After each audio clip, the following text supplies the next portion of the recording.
Good morning. How are you? Sorry, I got a little late. How are you? All well?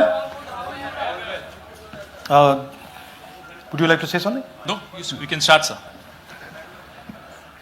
So, first of all, this is not the H-bomb. H-bomb is coming. This is another milestone in setting up and demonstrating to the youth of this country how elections are being rigged.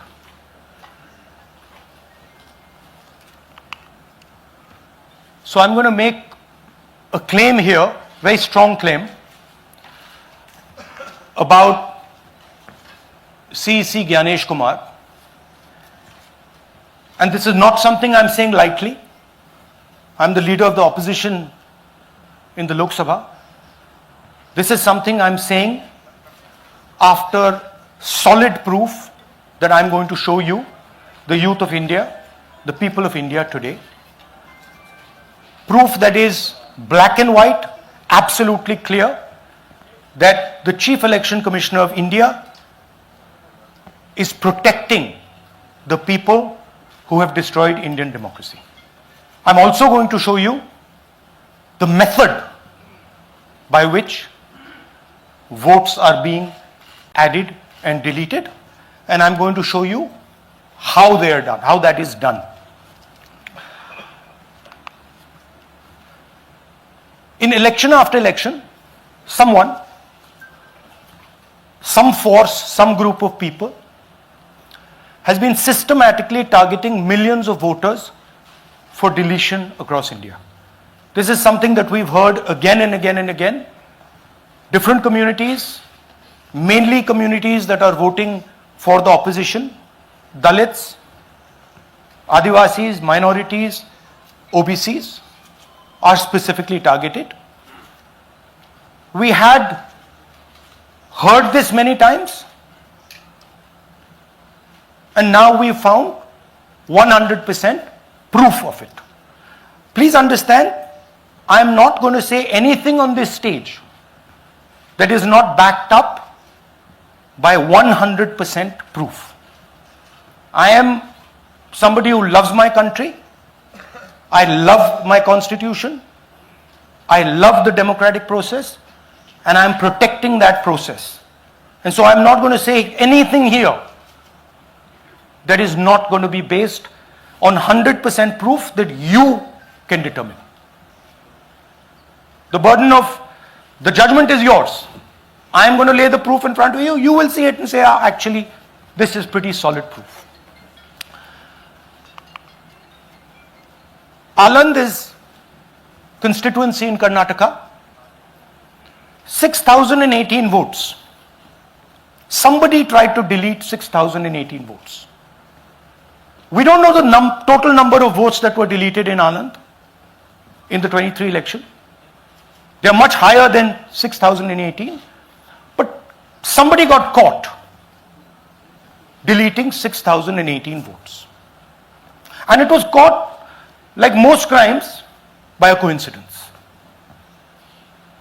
What happened was, the booth level officer there noticed that her uncle's vote was deleted. And so she checked who deleted her uncle's vote, and she found that it was a neighbor. पड़ोसी ने uncle का vote delete किया था. उसने जाके पड़ोसी से पूछा कि आपने मेरे अंकल का वोट क्यों डिलीट किया. पड़ोसी ने कहा, मैं तो जानता ही नहीं, मैंने तो कुछ वोट डिलीट ही नहीं किया.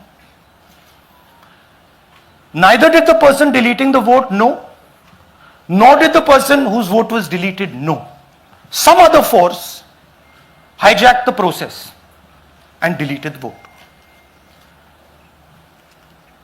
And as luck would have it, got caught. What does the operation look like? In Aland, 6,018 applications were filed. impersonating voters. The people who filed these applications actually never filed them. And we will show you evidence of that on this stage. The filing was done automatically using software. We will show you that. Mobile numbers from outside Karnataka, from different states, and you can see on the map, from different states were used to delete numbers in Aland. And it was done targeting Congress voters. So this was not random. We will show you again that these deletions were specifically targeting booths where the Congress party was winning. Here is example number 1, lady called Godabai. Someone created fake logins, deleted 12 voters, attempted to delete because then this was stopped. Godabai, of course, has no idea. Can you show us what Godabai has to say about this? Election time ಈಗ ನಾ ಅರ್ಜಿ ಹಾಕಿಲ್ಲ, ನನಗೆ ಅದಕ್ಕೆ ಸಂಬಂಧ ಇಲ್ಲ, ಅದು ಯಾರು ಹೊಟ್ಟಿ ಕಿಚ್ಚಿ ಯಾರು ಏನ ಹಾಕ್ಯಾರ ಅನ್ನೋದು ನನಗೆ ಗೊತ್ತಾಗಿಲ್ಲ. So she has no idea. These were the cell phone numbers that were used to delete these people. These are not from Karnataka. These numbers are from different states. You can see here.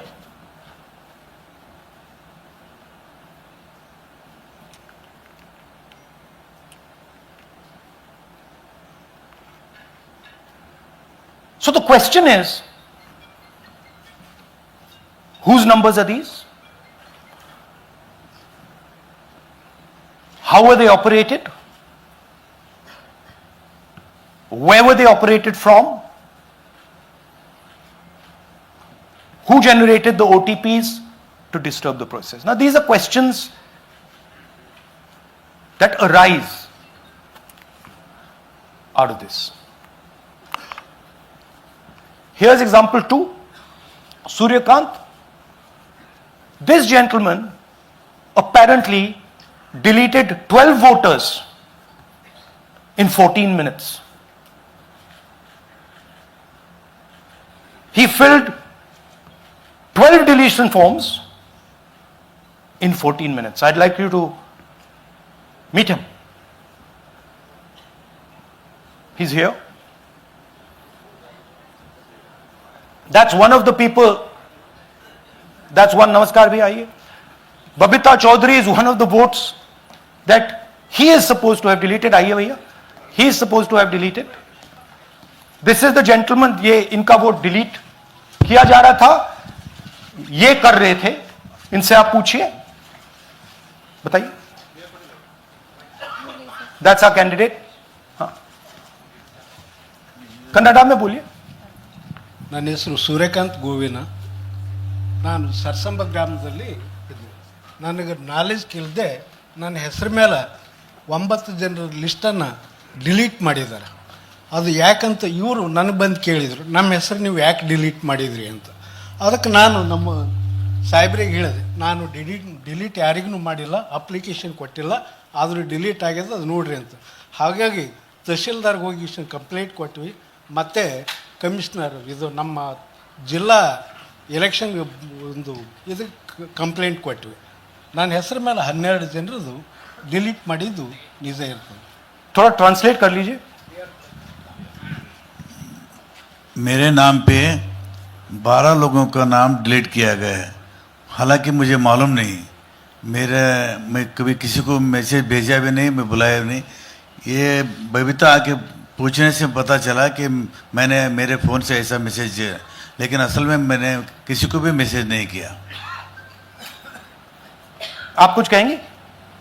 नहीं, ठीक है. Thank you. Thank you. Third example, Nagaraj. 2 applications filed and submitted in 36 seconds. Please try and fill these forms and see how long it takes you. Try and fill. And I ask the Youth of India, try it. Try and fill the form, 2 forms, in 36 seconds. You'll see the answer to this question. Notice also what time this gentleman fills the form. For some reason he gets up at 4:07 in the morning and suddenly fills 2 forms in 38 seconds.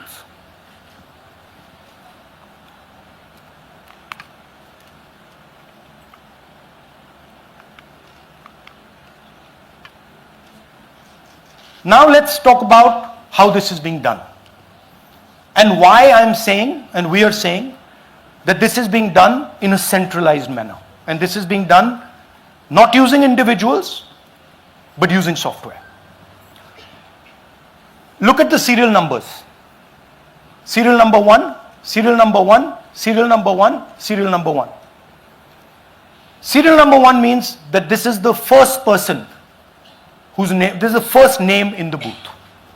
So a software is picking up the first name in the booth and using it to delete voters. So someone ran an automated program that ensured the first voter of the booth was the applicant. That same person got cell phones from outside the state, used them to file the applications. And we are pretty certain that this was done in a centralized manner and it was done at scale. This was not done in a, at a worker level. This was done at a call center level. Okay? Targeted deletions in strong Congress booths. The top 10 booths with maximum deletions are Congress strongholds. Congress won 8 other 10 booths in 2018. This was not a coincidence. This is a planned operation. Now, let's come to why I'm making such a direct accusation about this gentleman, Gyanesh Kumar. There is an ongoing investigation on this matter in Karnataka. The CID of Karnataka has sent 18 letters in 18 months. 18 letters in 18 months to the Election Commission. And they have asked the Election Commission for some very simple facts. Number 1, give us the destination IP from where these forms were filled. Number 2, give us the device destination ports from where these applications were filed. And number 3, most important, give us the OTP trails, because when you file, you have to get an OTP. 18 times in 18 months. The CID of Karnataka has written to the Election Commission for this. And they are not giving it. Why are they not giving it? Because this will lead us to where the operation is being done from. And we are absolutely convinced where this is going to lead. I'll give you a little bit of the chronology. FIR is filed February 23. Karnataka CID writes to ECI requesting all details of these numbers and these transactions almost immediately in March. In August, EC gives a reply, doesn't fulfill any of the demands, and doesn't give us the information. Doesn't give the CID of Karnataka the information that will lead them to their destination. January 24, Karnataka CID writes to ECI again and says, please send us full information. No answer. Karnataka CID by September 25, last letter went in September 25, has written 18 reminder letters. While this is going on, the CEC of Karnataka writes to the Election Commission in Delhi and says there is a matter. Please provide this information. And the CC of Karnataka multiple times asks the Election Commission. No answer. Now this is absolute solid proof that Gyanesh Kumar is protecting the people who are doing this. This is also absolute solid proof, what I've shown you, that this is being done in a centralized way, this is being done at scale, and this is being done using large resources. Question is, who is the someone? And the answer is with the EC today. The Election Commission of India knows who is doing this. And I want every single youngster in India to know that they are attacking this. And this is your future. When they are not giving this information, they are defending the murderers of our democracy. And it is important that every youngster knows this. Your jobs, your future, your aspirations all come from this instrument. And the Chief Election Commissioner, Mr. Gyanesh Kumar, is not telling the CID of Karnataka who is doing this. This is not an isolated case. There are many such cases. Here is another one. Maharashtra, Rajora, same idea. 6,850 targeted voters added. Anand we caught deletions, Rajora we caught additions. But the basic idea is the same. Phones from outside, people who are supposed to have added voters don't know that they've added voters, people who have deleted voters don't know that they've deleted voters. You can see, you might remember that, those names there, JW, JW, JW, JW from the last presentation. Same model. So it's the same system that is doing this. It's doing it in Karnataka, it's doing it in Maharashtra, it's done it in Haryana, it's done it in UP, and we have proof of all of it.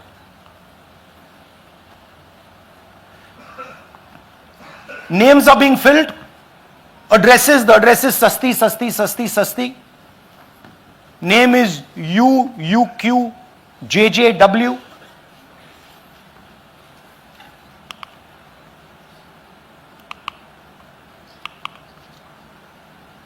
So, what are we saying here? That the Chief Election Commissioner of India, Gyanesh Kumar, needs to stop protecting the people who are destroying Indian democracy. We have given you 100% bulletproof proof here. It cannot be doubted. You have seen it with your own eyes. Right? EC has to release this data of these phones, these OTPs, within a week. Otherwise, देखिए ये H bomb तो नहीं है, H bomb आ रहा है, hydrogen bomb आ रहा है. ये एक और उदाहरण है वोट चोरी का. पिछली बार मैंने आपको एडिशंस के बारे में बताया था, ये हम आपको डिलीशंस के बारे में दिखा रहे हैं, और सबूत के साथ हम आपको दिखाएंगे कि ये जो डिलीशंस हुए हैं ये सेंट्रलाइज तरीके से कॉल सेंटर के प्रयोग करके, सॉफ्टवेयर के प्रयोग करके किए गए हैं.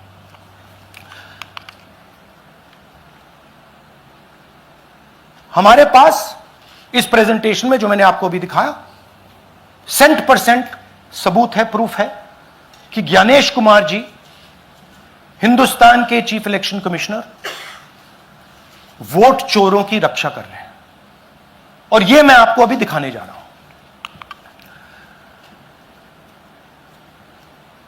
हर इलेक्शन में हमें रिपोर्ट आती थी कि वोटर्स डिलीट हो रहे हैं, कांग्रेस वोटर्स डिलीट हो रहे हैं, ऑपोजिशन के वोटर्स डिलीट हो रहे हैं, दलित वोटर्स डिलीट हो रहे हैं, आदिवासी हो रहे हैं, माइनॉरिटी वोटर्स डिलीट हो रहे हैं, ओबीसी वोटर्स डिलीट हो रहे हैं। मगर जब डिलीट होते हैं ऑपोजिशन के ही होते हैं। कर्नाटक में आलंद कंस्टिट्यूएंसी है, यहां पे चोरी पकड़ ली, कोइंसिडेंस से पकड़ी। वहां की जो बीएलओ थी उसने देखा कि उसके रिश्तेदार को डिलीट कर दिया गया था। जैसे चोरी पकड़ी जाती है, कोई छोटी सी गलती हो जाती है, हाथ आ जाती है। अलंद में 6018 वोटर्स डिलीट हुए, उसमें से इनकी रिश्तेदार थे। उन्होंने पता लगाया कि मेरे रिश्तेदार को डिलीट किसने किया। पता लगा कि पड़ोसी ने रिश्तेदार को डिलीट किया। बीएलओ ने जाके पड़ोसी से पूछा कि भैया आपने मेरे रिश्तेदार को क्यों डिलीट किया? पड़ोसी ने कहा मैंने तो नहीं किया। बीएलओ सस्पिशियस हो गई, शक पड़ा, उसने प्रोसेस चालू कर दी।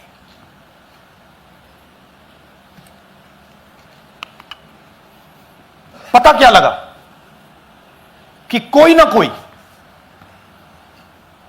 किसी ने अलंद में वोटर डिलीशन सिस्टमैटिकली ऑर्गेनाइज तरीके से, सेंट्रलाइज तरीके से किया। हमें यह नहीं मालूम कि आलंद में कितने वोटर डिलीट हुए, क्योंकि इससे बहुत ज्यादा हो सकते हैं। 6000, तकरीबन 6000 पकड़े गए, उस पर इन्वेस्टिगेशन हो गया। क्या पता लगा कि फाइलिंग ऑटोमेटिकली ऑनलाइन हो रही है। मोबाइल नंबर्स कर्नाटक के नहीं यूज हो रहे, मोबाइल नंबर्स दूसरी स्टेट्स के यूज हो रहे हैं।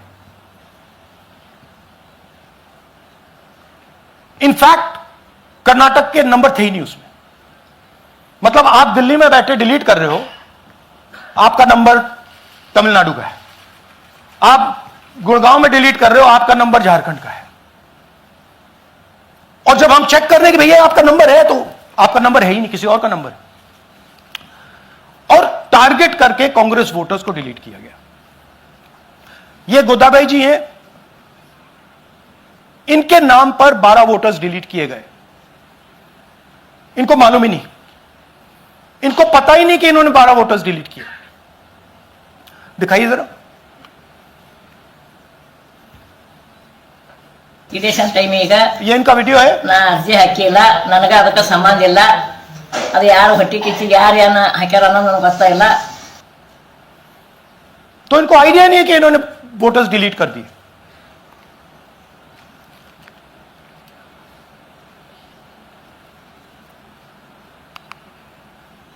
ये सारे के सारे जो नंबर्स हैं, ये कर्नाटक के नंबर्स नहीं हैं, ये अलग अलग स्टेट्स के नंबर्स हैं। और इन नंबर्स को आप फोन करके देखिए, रिप्लाई नहीं आता है।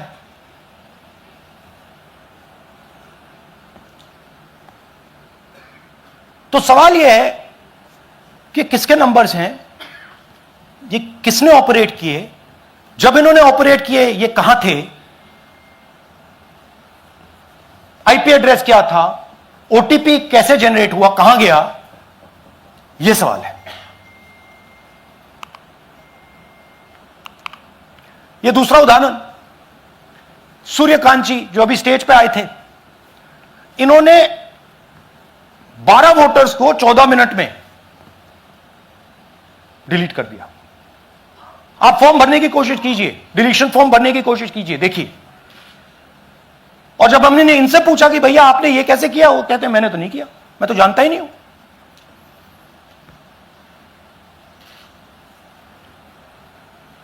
बबीता चौधरी जी का इन्होंने एक नाम डिलीट किया, यहां खड़ी हैं बबीता जी, यहां हैं सूर्यकांत जी, यहां हैं। आ जाइए जरा स्टेज पे, एक सेकंड आ जाइए। ये दोनों खड़े हैं यहां पे, सूर्यकांत जी, बबीता जी। इनको मालूम ही नहीं कि इन्होंने डिलीट किया। Thank you. नागराज जी, इन्होंने 2 एप्लीकेशन 36 सेकंड में फाइल कर दी है।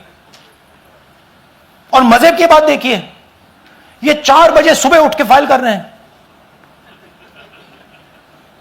पता नहीं क्या हुआ, 4 बजे सुबह कहा कि भैया मैं 2 वोटर को डिलीट करूंगा, और कितने 36 सेकंड में डिलीट कर दिए, फिर सो गए।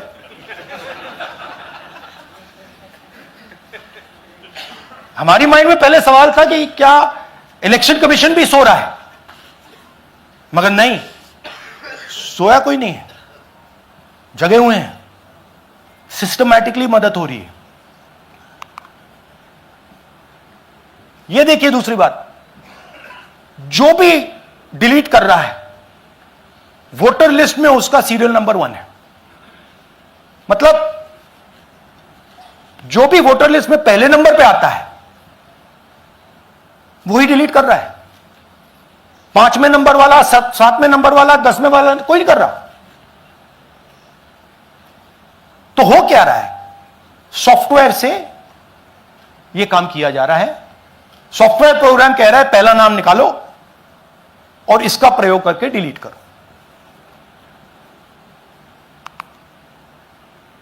टारगेटेड डिलीशंस हो रहे हैं। कांग्रेस पार्टी पर आनंद में अटैक किया। टॉप 10 बूथ्स जहां सबसे ज्यादा कांग्रेस की स्ट्रेंथ थी वहां टारगेट किया। और 2018 में पिछले इलेक्शन में 10 में से 8 बूथ कांग्रेस पार्टी जीती थी, और इन 8 में से इन्होंने 6000 लोग उड़ाने की कोशिश की।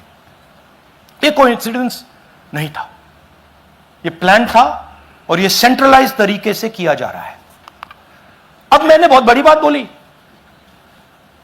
चीफ इलेक्शन कमीशन के बारे में मैंने बोला कि यह व्यक्ति वोट चोरों की रक्षा कर रहा है।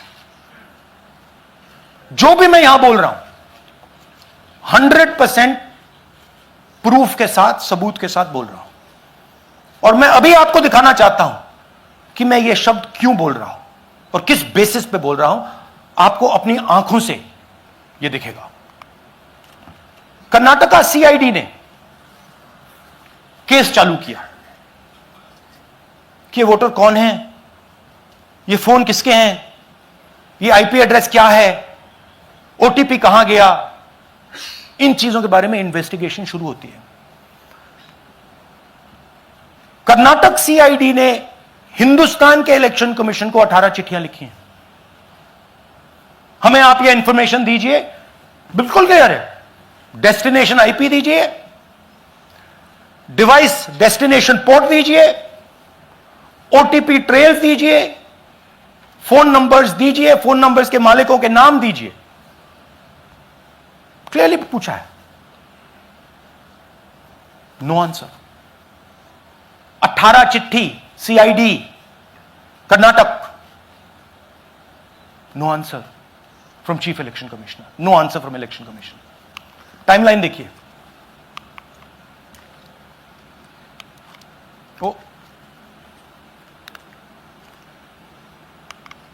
ओके, फरवरी 23 में इन्वेस्टिगेशन शुरू होती है।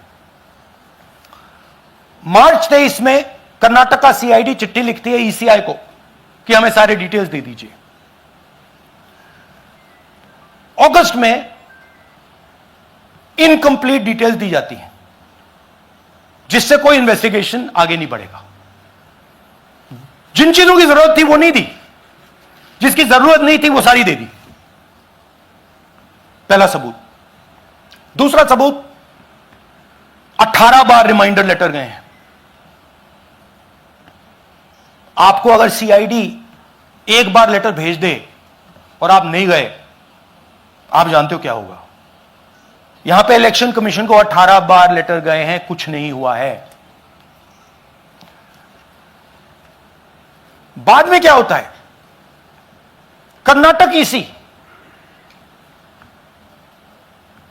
इलेक्शन कमीशन को लिखता है, कहता है भैया हमें दे दीजिए, आपको इंफॉर्मेशन देना पड़ेगा नो रिप्लाई। मार्च 25 में, आखिरी लेटर सितंबर में गया है, कुछ ही दिन पहले, नो रिप्लाई फ्रॉम ईसी।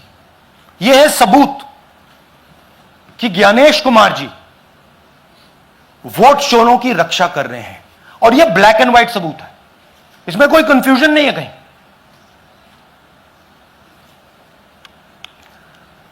तो सवाल उठता है, ये है कौन जो सेंट्रलाइज तरीके से कॉल सेंटर के प्रयोग से, सॉफ्टवेयर से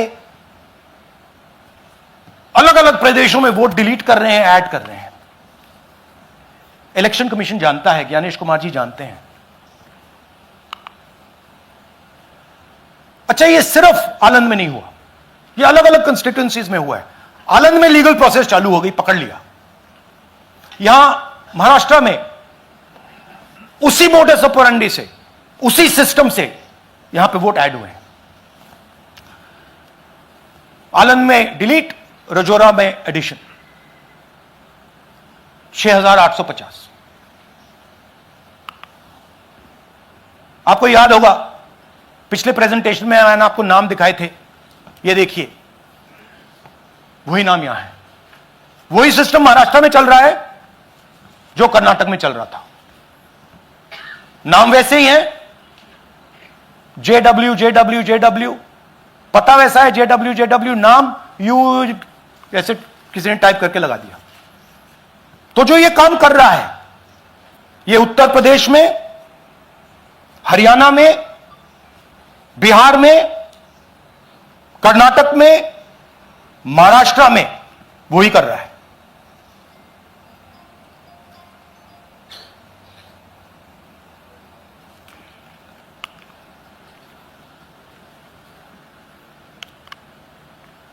तो हमारी डिमांड है, ज्ञानेश कुमार जी, आप अपना काम कीजिए।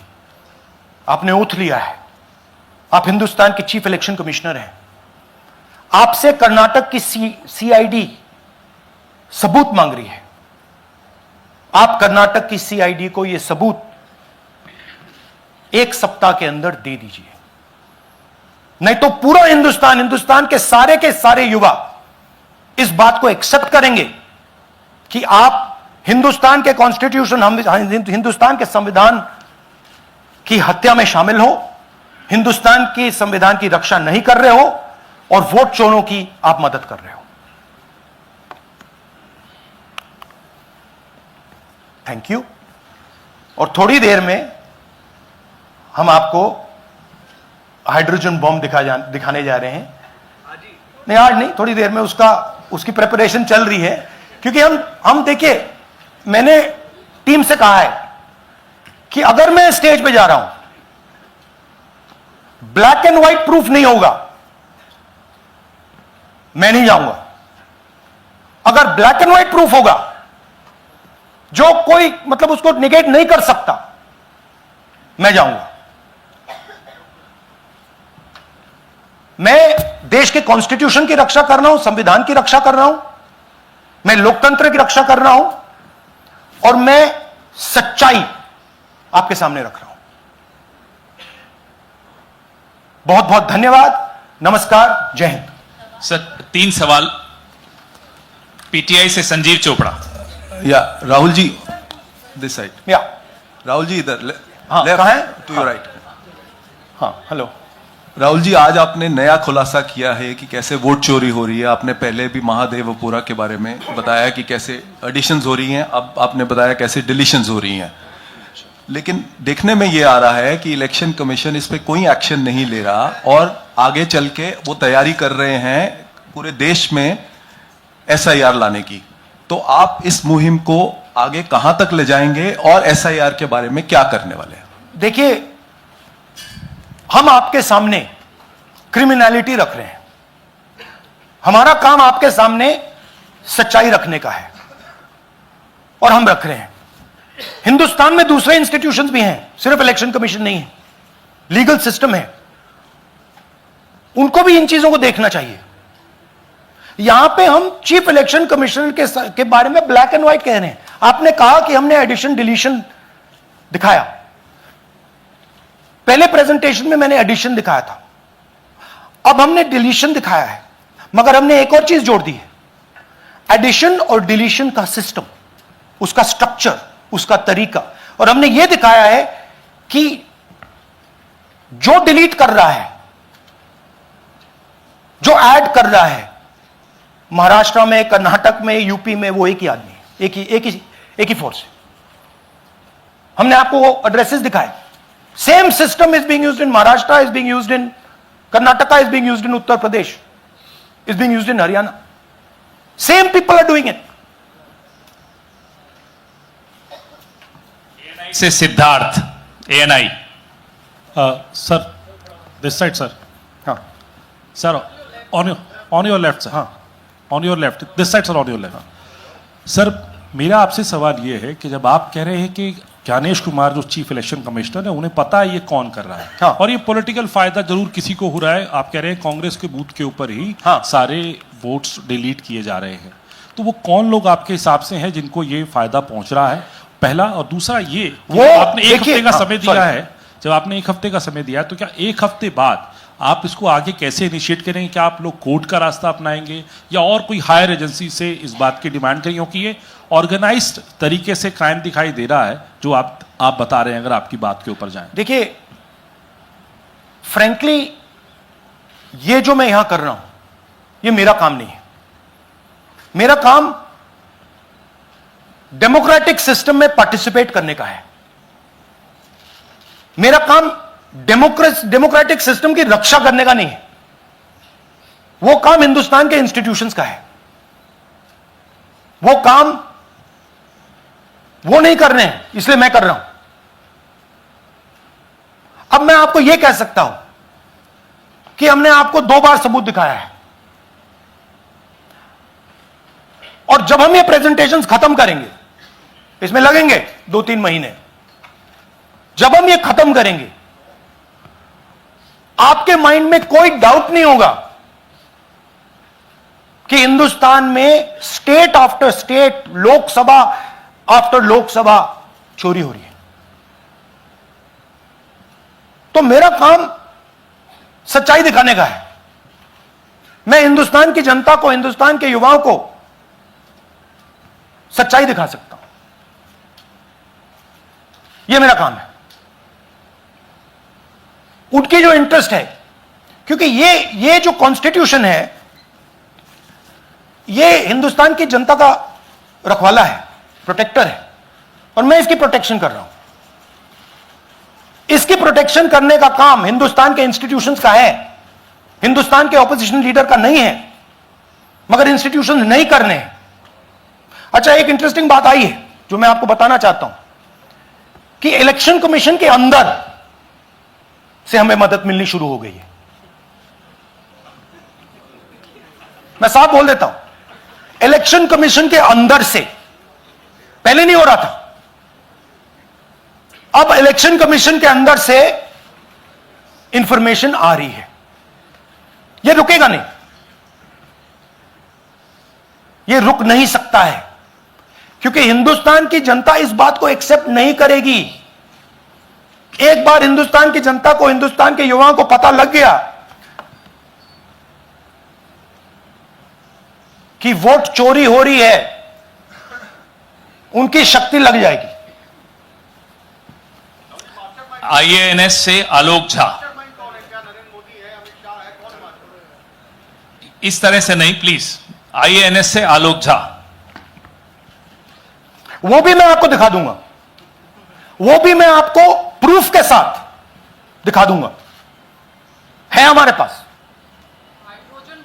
राहुल जी, हाइड्रोजन बॉम्ब में ब्लैक एंड व्हाइट है। मैं फाउंडेशन लगा रहा हूं, मैं फाउंडेशन क्रिएट कर रहा हूं, है हमारे पास। मैं स्टेज पे बिना प्रूफ के नहीं चढ़ूंगा, बता रहा हूं।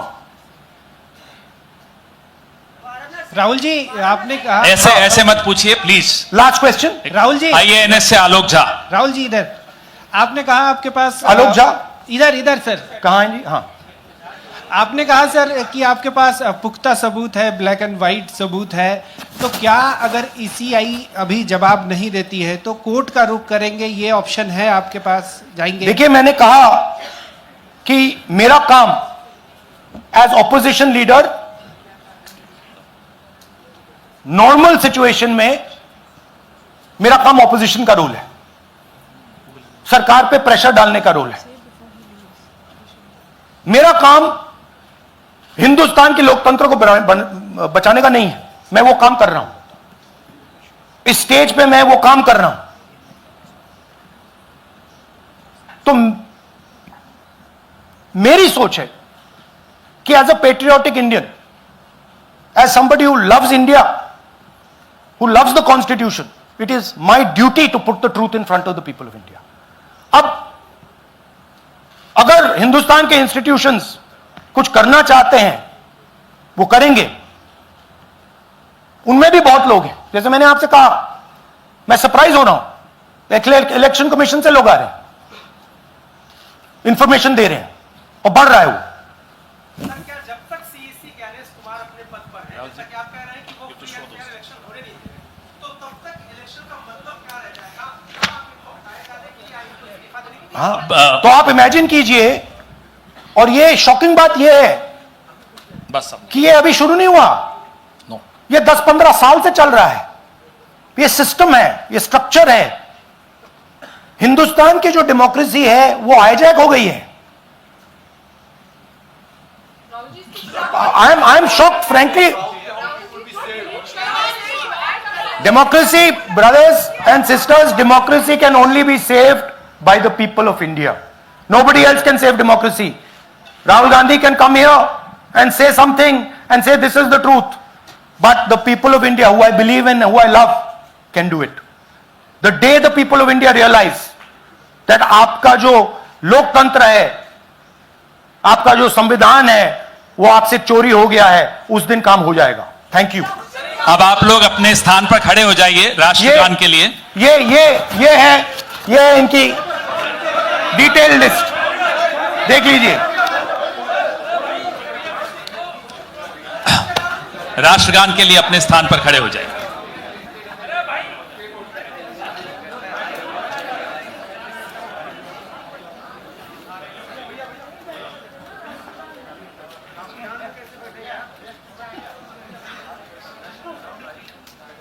भारत भाग्य विधाता, पंजाब सिंध गुजरात मराठा, द्राविड उत्कल बंगा, विंध्य हिमाचल यमुना गंगा, उच्चल जलधि तरंगा, तव शुभ नामे जागे, तव शुभ आशीष मांगे, गाहे तव जय गाथा, जन गण मंगलदायक जय हे भारत भाग्य विधाता, जय हे जय हे जय हे जय जय जय जय हे।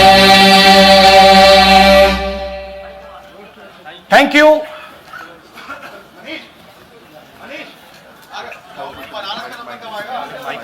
भैया नहीं, भैया डोंट डू दैट।